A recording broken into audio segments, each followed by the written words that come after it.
Free audio post-production by alphonic.com.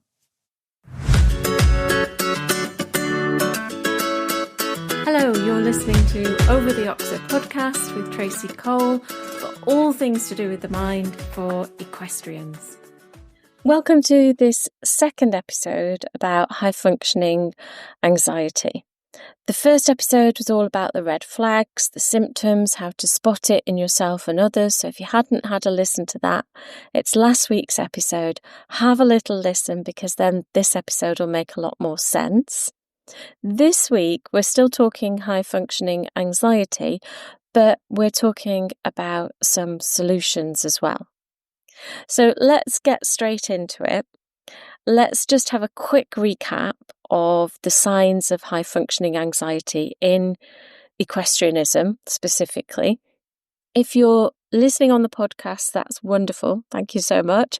But if you want to see the slides that I'm sharing, they're on YouTube. You don't need to because I'm going to describe them, but if you're a visual learner, you might want to.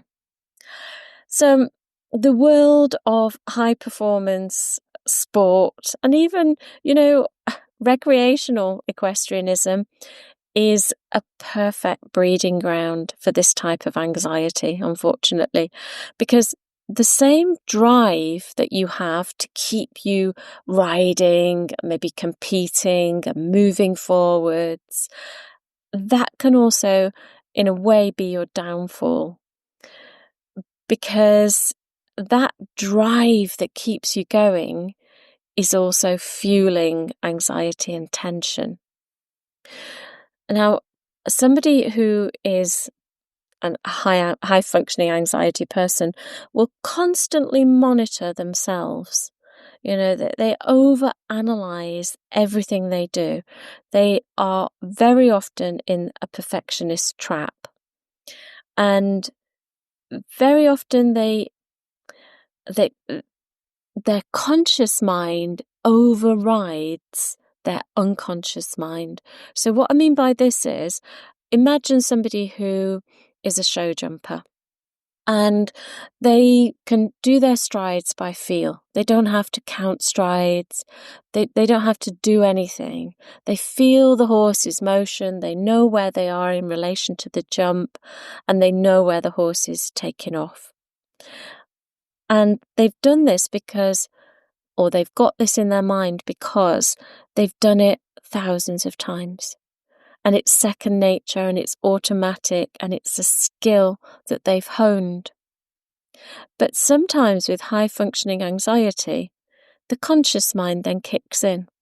And the conscious mind says something like, I've got to get the stride right, got to be perfect, got to get the takeoff right, got to do this, I've got to be right, got to be perfect, got to get over the jump, can't have four faults. And because that conscious mind is almost, pecking in your ear, then all that unconscious training and skill just kind of flies out of the window, or you get in the way of your skill and you ignore it. And so it's really difficult. Some people in that kind of mindset end up making mistakes for something that they absolutely know how to do. High-functioning anxiety people also push themselves not just beyond their mental and emotional limits, but sometimes beyond their physical limits too. So they ignore pain, they risk injury, they'll get on with a broken bone, because they have to train, because the world or the sky will collapse if they don't train. And so they push constantly. So what's the root cause?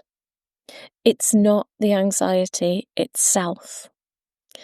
So if you were to go and get some stress reduction or some kind of anxiety alleviation, that will help.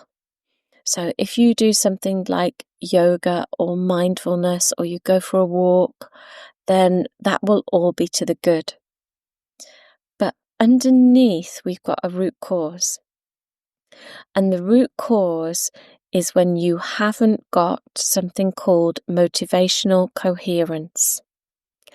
So this is when your conscious intention, so the goal that you've set yourself, even it could be a goal for the next ride. It doesn't have to be a long-term goal. It could be, the goal for the next 10 minutes.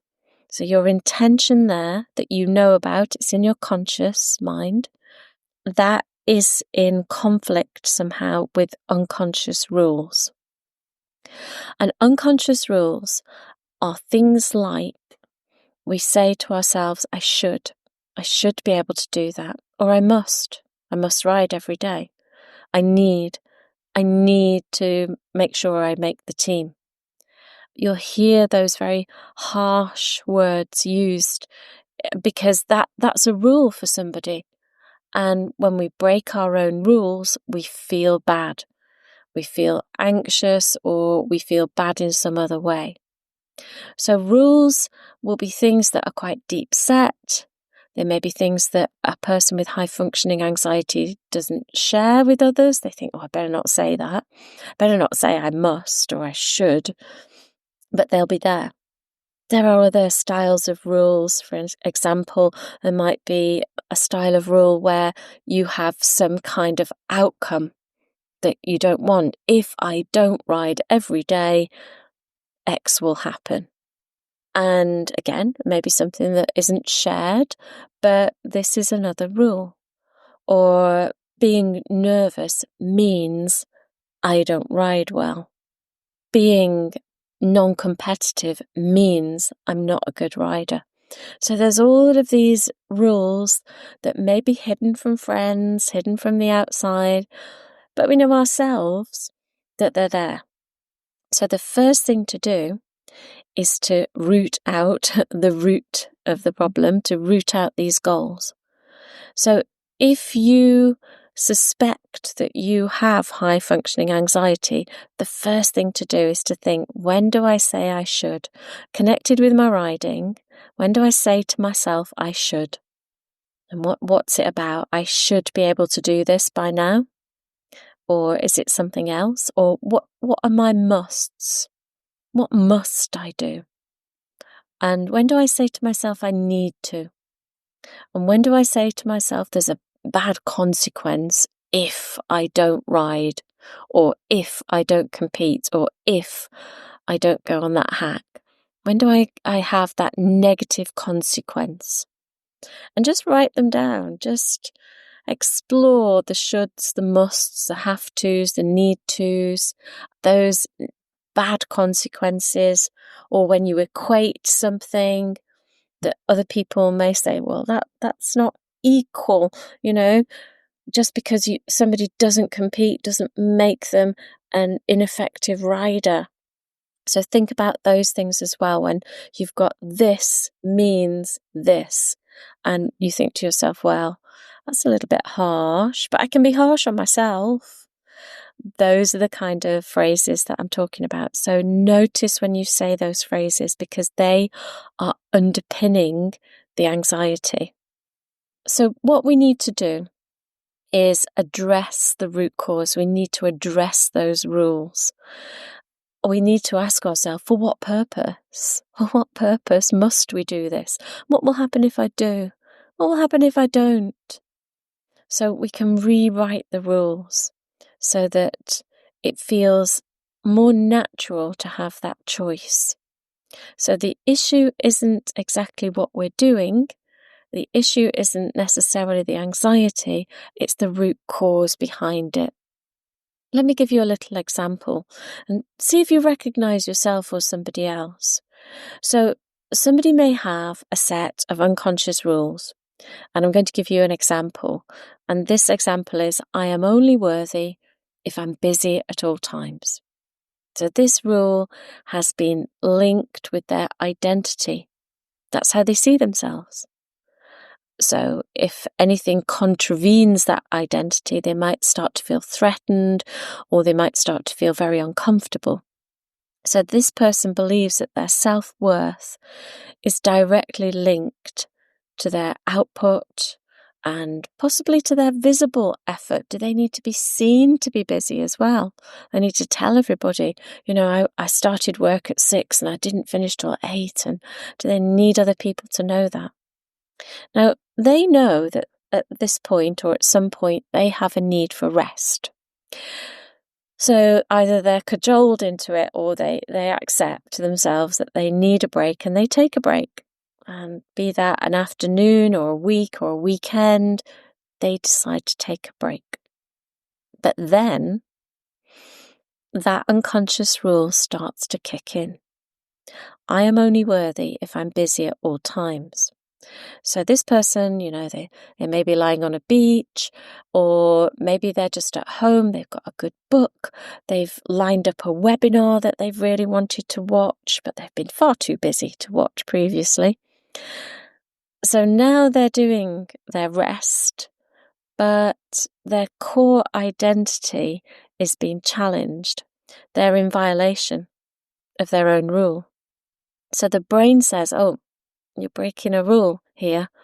I'm going to send you an error message because you're not busy. So that means you're not worthy.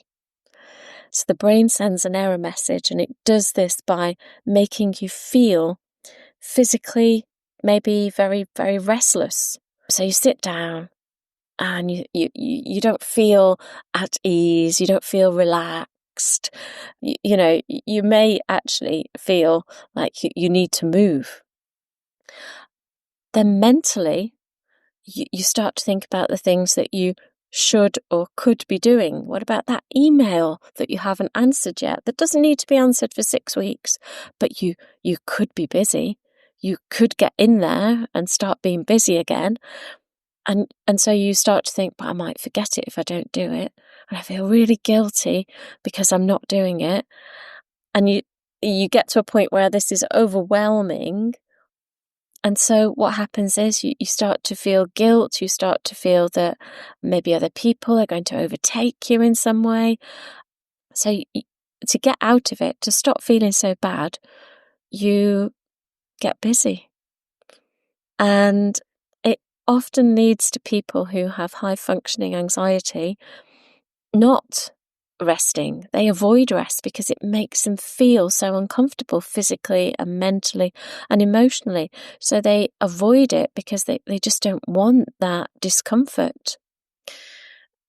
So there is this conflict all the time with anxiety and tension and restlessness if they aren't busy because they're breaking their own rule. But if we know what the rule is, we've identified it as I should do this, and in this case it was I'm only worthy if I'm busy at all times, then we can start to break that rule down and think to ourselves, is that a rule worth having? Does that make any sense? A lot of these rules don't actually make any sense. Sometimes the rules come from somebody else.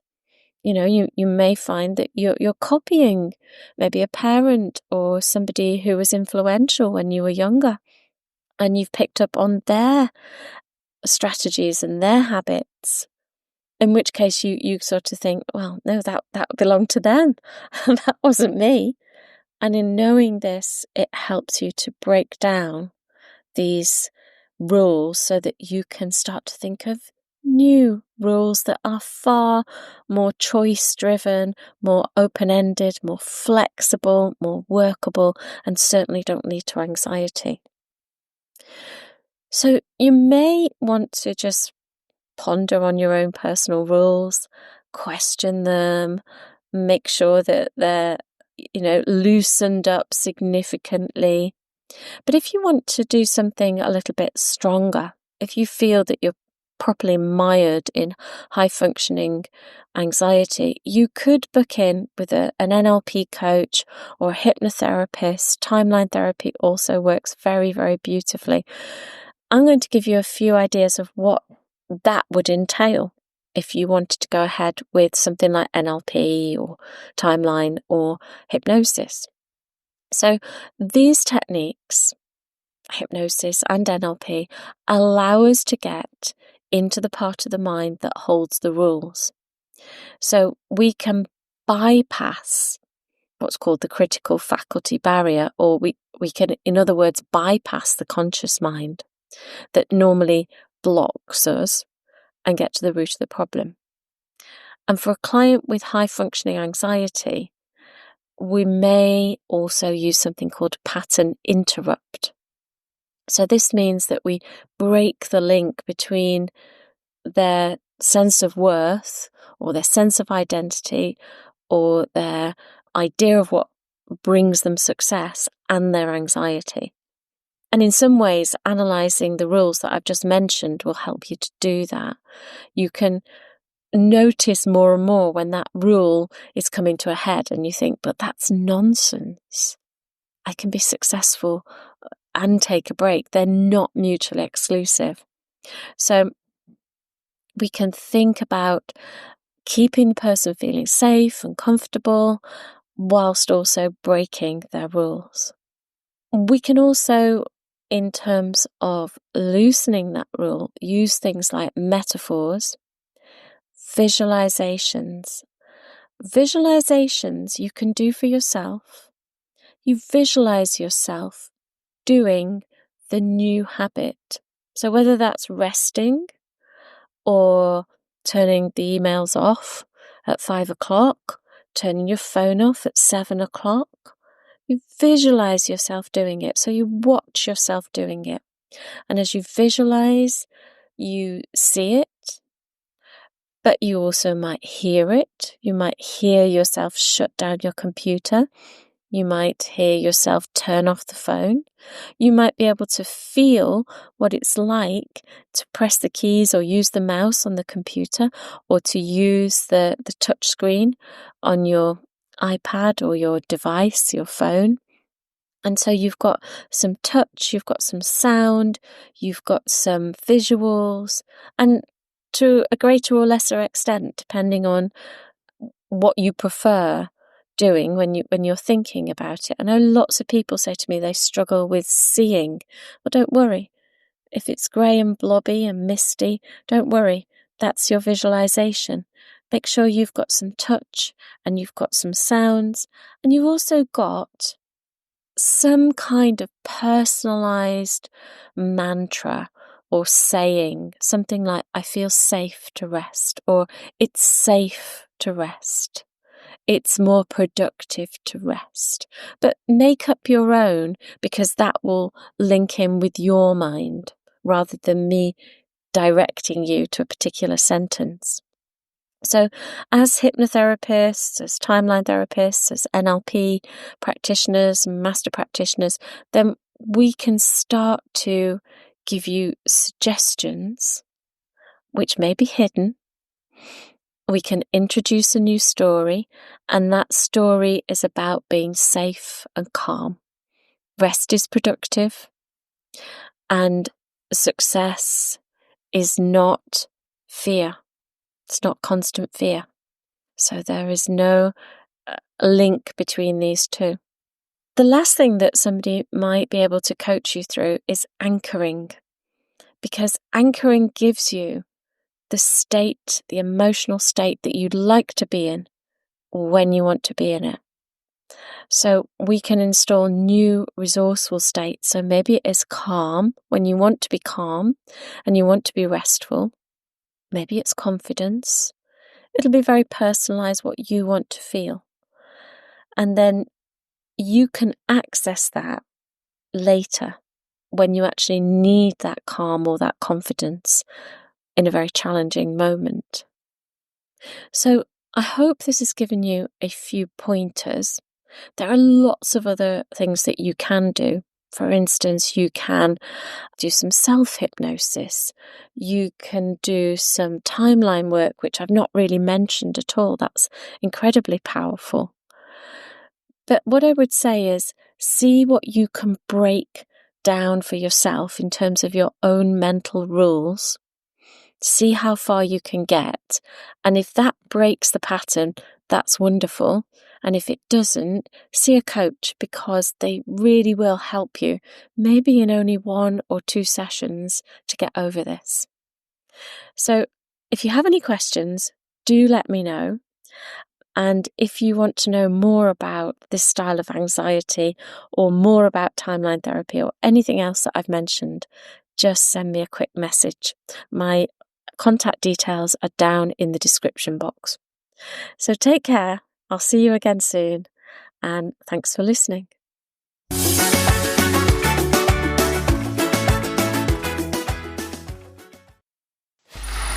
Free audio post-production by alphonic.com.